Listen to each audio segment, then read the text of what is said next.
श्री स्वामी समर्थ. जय जय स्वामी समर्थ. माझ्या स्वामी कृपा चॅनलमध्ये सर्वांना नमस्कार. श्री दुर्गा सप्तशतीचे पाठ कसे करावे, श्री दुर्गा सप्तशती या ग्रंथाचं पठण कसं करावं, त्याचे नियम काय आहेत, त्याचबरोबर एक पाठ कसा करावा, 14 पाठ कसे करावे आणि त्याचबरोबर रोज किती अध्याय पठण करावे याचीच अगदी संपूर्ण माहिती या व्हिडिओत मी तुमच्यासोबत शेअर करणार आहे.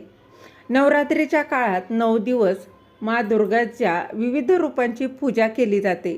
चैत्र नवरात्र सुरू झालं की बघा, नवरात्र तसं पाहायला गेलं तर नवरात्र हे वर्षातून 4 वेळा साजरं केलं जातं.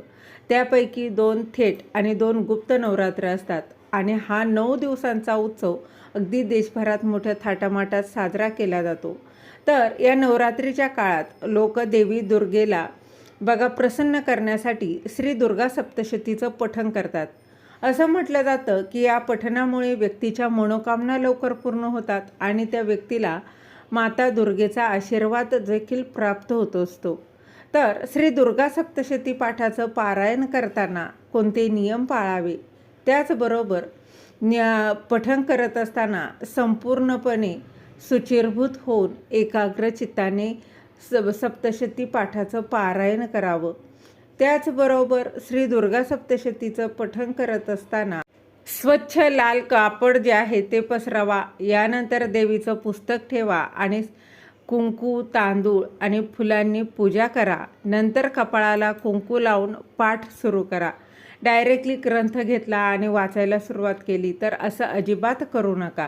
श्री दुर्गा सप्तशतीचं पठण सुरू करण्यापूर्वी आणि समाप्तीनंतर ओम श्रीं क्लीं चामुंडाय विच्चे, ओम ह्रीं क्लीं चामुंडाय विच्चे या मंत्राचा जप अवश्य करा, तरच ही पूजा पूर्ण मानली जाते.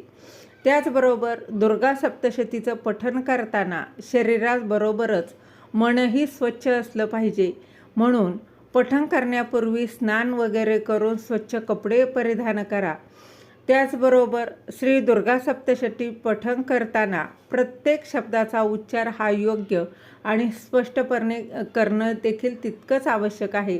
पठण करत असताना खड्या आवाजात म्हणजेच मोठ्या आवाजात, जास्तच मोठ्या आवाजात करू नये. आपल्या स्वतःला आवाज ऐकू येईल इतक्या आवाजात तो पठण करावा. सप्तशती पारायण करताना अध्याय समाप्ती झाल्यानंतर इति, वध, अध्याय तथा समाप्त अशा शब्दांचा उच्चार वर्ज्य करावा. त्याचबरोबर श्री दुर्गा सप्तशतीचे पाठ करताना अगदी मोठमोठ्याने ओरडून व बघा एकदम एक्सायटेड होऊन जोरजोरात तुम्ही पाठ वाचू नये.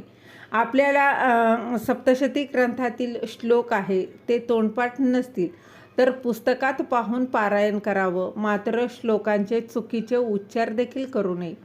जेव्हा तुम्ही दुर्गा सप्तशतीचं पठण कराल तेव्हा तुम्ही पाठ जो आहे, जो काही तुम्ही पाठ करताय तो पाठ अर्धवट सोडून उठू नका. मध्येच कोणासोबत बोलू नका. त्याचा तुम्हाला काहीही अन्यथा फायदा होणार नाही. बघा, हा पाठ पूर्ण होत असताना तुम्ही फोनवर किंवा कुणाशीही बोलायचं नाही.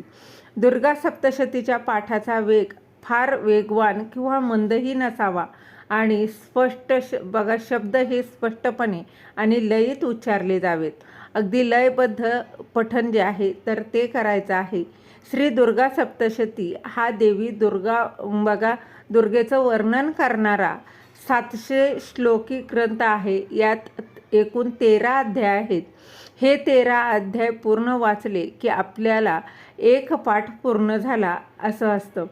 त्याचबरोबर श्री दुर्गा सप्तशती हा ग्रंथ हातात घेऊन किंवा मांडीवर ठेवून देखील वाचू नये, तर तो पाटावर किंवा चौरंगावर ठेवूनच हा बघा ग्रंथ ठेवायचा आहे आणि त्यानंतरच तो वाचायचा आहे. त्याचबरोबर 14 पाठ केले तर नवचंडी यज्ञाचं तुम्हाला फळ जे आहे तर ते मिळेल. मग हे 14 पाठ कसे करायचे, त्याच्या आधी बघा सर्वात आधी तुम्ही स्वच्छ साडी किंवा ड्रेस, शक्यतो महिलांनी साडी घालावी. हातात 2 का होईना काचेच्या बांगड्या असाव्या, कपाळाला कुंकू असावं आणि त्यानंतरच हळद कुंकू लावून पाठाला सुरुवात करायची आहे रोज. बघा त्याचबरोबर तुम्हाला 14 पाठ रोज जरी 5 दिवस 2 पाठ केले तरी 10 पाठ जे आहेत ते तुमचे होतील. त्यानंतर 4 दिवसात जरी 1 पाठ वाचला तरी 9 दिवसात तुमचे 14 पाठ होतील. किंवा बघा तुम्ही या नवरात्रामध्ये बघा किंवा 7 दिवसात हे 14 पाठ करायचे असेल तर रोज तुम्ही 2 पाठ या पद्धतीने तुम्ही 7 दिवसात हे पाठ अगदीच करू शकता. बघा अगदी साधी सोपी श्री दुर्गा मातेची सेवा आहे. आपल्या कुलआईची कुलदेवतेची ही सेवा आहे. त्याचबरोबर दुर्गा सप्तशती वाचताना ड्रेस गाऊन घालून ग्रंथ वाचू नये. याचे फळ तुम्हाला मिळणार नाही. साडी घालूनच ग्रंथ पठण करावा. हातात बांगड्या नक्कीच असाव्या. त्याचबरोबर केस हे विंचरलेले असावे. शुचिर्भूत असावं. अंगावर गोमूत्र किंवा गुलाब पाणी जे आहे ते शिंपडावं. या नियमांचं पालन अवश्य करा. बघा जरी 14 पाठ नाही जमले तरी 1 पाठ तरी नवरात्रामध्ये आवर्जून करा. या नवरात्रामध्ये जास्तीत जास्त श्री दुर्गा सप्तशतीचे पाठ करायचे आहे. कुलस्वामिनीची ही जी सेवा आहे ती करायची आहे. बघा कुलस्वामिनीची सेवा करण्याची ही एक सुवर्ण संधी आहे. देवी आईनं आपल्या सर्वांकडून बघा ही सेवा करून घ्यावी हीच देवी आईच्या चरणी प्रार्थना करते.